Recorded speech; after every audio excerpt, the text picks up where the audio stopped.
Hello guys, this is Roger from Roger's Mobile.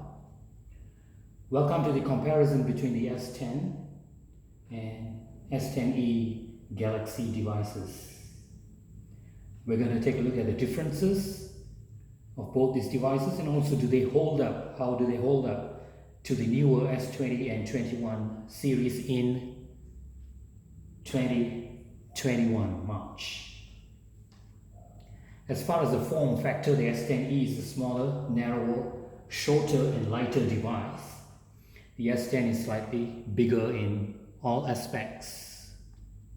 As you can see here, because of its size, it's easier to operate in one hand. Much more easier grip, and to maneuver around, it's a pretty cute daily, comfortable daily driver to be carrying around. And it's also got some nice trims, side panel trims, and the fingerprint reader right there. Now, as far as the S10, it's slightly bigger, longer, good trims as well. And if you have big hands like me, one-handed usage should not be a problem at all. But if you have smaller hands, probably the 10e will be more comfortable. But even though with big hands like this, I still found that I got a better grip on the 10e than the S10. Of course, you're going to be able to use a slightly bigger screen on the S10. As far as the fingerprint reader, this is an ultrasonic in-display. Pretty fast these days after some updates, and pretty comfortable to use, especially if you have it down on a table, and you can just go on it right there. Whereas if you're using the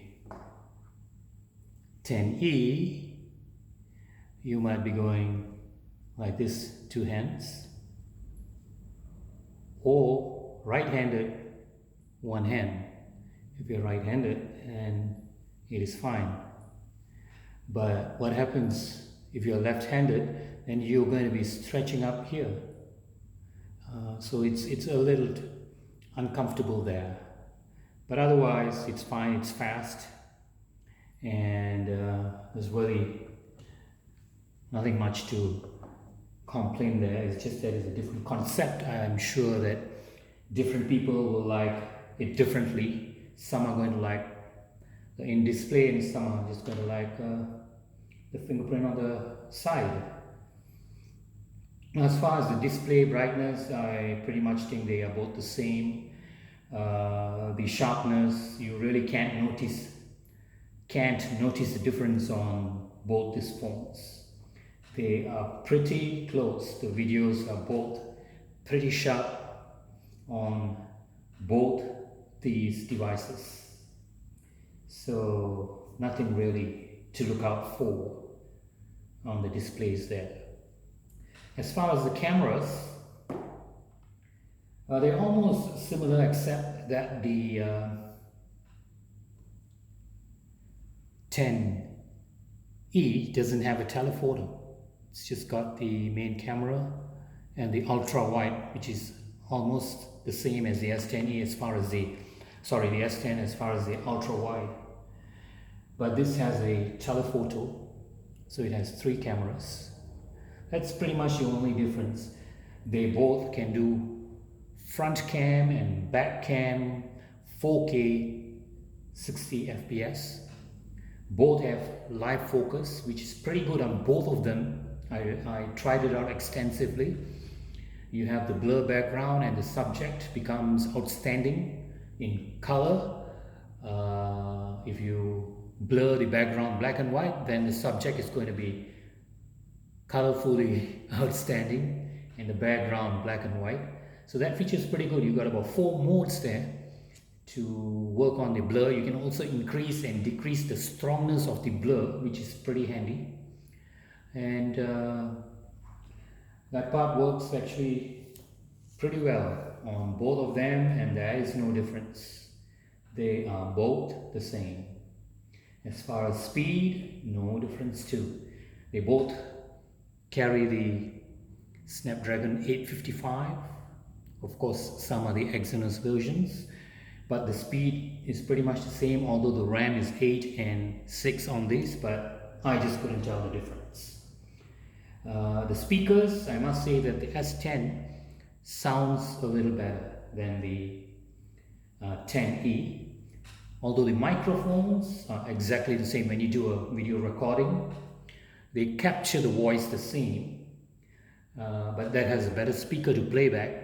But if you captured and transferred the video to that phone and played it, it's the same. The sound is the same. So the microphone capture is exactly the same as far as the quality. Now both got the Android 11 and the One UI 3 updates. So they are the same there. With the updates now, you can actually a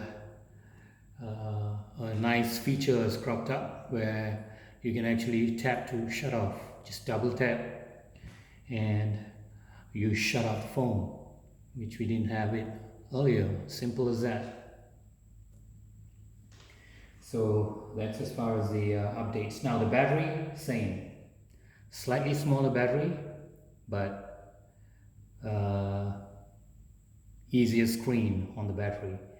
Slightly bigger and also smaller screen. Slightly bigger screen, slightly bigger battery. End result, they both have the same battery life if compared. So these were the comparisons of both these phones. Do they hold up well to the S20s? I think they do pretty well, even in 2021.